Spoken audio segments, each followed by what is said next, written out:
સુરત શહેરની ચોક બજાર પોલીસે ઓલપાડ પોલીસ સ્ટેશન ખાતે દાખલ થયેલ ખૂનના ગુનામાં નાસ્તા ફરતા આરોપીને ઝડપી પાડી.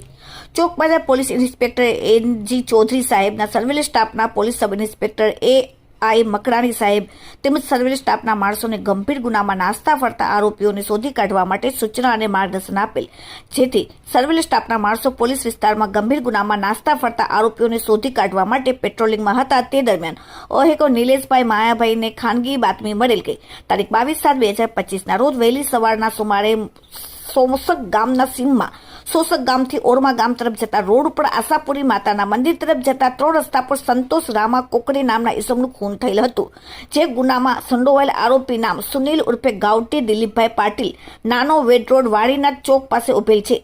જે મળેલ બાતમીના આધારે નાસ્તો ફરતો આરોપી સુનિલ ઉર્ફે ગાવટી દિલીપભાઈ પાટીલ ધંધો રિક્ષા ડ્રાઈવરનો અને રહેવાસી સ્વાસ્તિક એપાર્ટમેન્ટ વિભાગ 2 વિરામનગર સોસાયટી અખંડ આનંદ કોલેજની બાજુમાં વેડ રોડ સુરત વાળાને પકડીને આરોપીની પોલીસ દ્વારા કડકાઈથી પૂછપરછ કરતા આરોપીએ ઉપરોક્ત ગુનામાં સંડોવાયેલ હોવાની હકીકત જણાવેલ.